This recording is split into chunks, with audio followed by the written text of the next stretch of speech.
கடலூர் மாவட்டம் பண்ருட்டிக்கு அருகில் உள்ள திருவதிகை ஸ்ரீ வீரட்டானேஸ்வரர் கோவில் வளாகத்தில் அல்லது அதற்கு மிக அருகில் அமைந்துள்ள ஸ்ரீ லட்சுமி நரசிம்மர் சன்னதி நீங்கள் குறிப்பிட்டது போல உலகிலேயே மிக அபூர்வமான சயனக்கோல பள்ளி கொண்ட நிலை நரசிம்மர் தலம் என்ற சிறப்பை பெற்றுள்ளது. இந்த தலத்தின் தனித்துவமான சிறப்பம்சங்கள் இதோ. 1. உலகின் ஒரே சயன நரசிம்மர். பொதுவாக நரசிம்மர் அவதாரம் என்பது இரணியகசிபுவை வதம் செய்யும் உக்கிர நிலையிலோ உக்ர நரசிம்மர் அல்லது யோக நிலையிலோ யோக நரசிம்மர் அல்லது லக்ஷ்மியை தொடையில் அமர்த்திய சாந்த நிலையிலோ லக்ஷ்மி நரசிம்மர் தான் இருக்கும். ஆனால் நரசிம்மர் பள்ளி கொண்ட படுத்திருக்கும் நிலையில் இருப்பது இங்கு மட்டுமே காண கிடைக்கும் அபூர்வ காட்சியாகும். 2. புராண வரலாறு. ஏன் சயன கோலம்?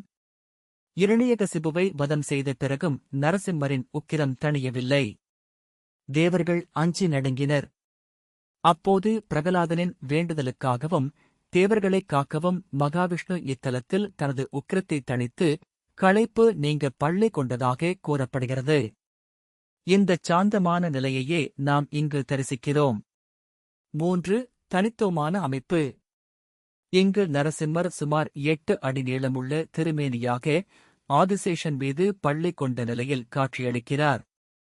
அவரது நாபியிலிருந்து தொப்புள் பிரம்மா தோன்றும் காட்சி மற்றும் காலடியில் ஸ்ரீதேவி பூதேவி அமர்ந்துள்ள காட்சி போன்றவை ஒரு விஷ்ணு ஆலயத்தின் பள்ளி கொண்ட கோலத்தை ஒத்திருக்கும். ஆனால் திருமுகம் சிங்க முகமாகவும் உடல் மனித உடலாகவும் நரசிம்ம வடிவில் இருப்பது இதை புதிரானதாகவும் சக்தி வாய்ந்ததாகவும் மாற்றுகிறது. 4. சரணாகதி தலம். முக்கியத்துவம்.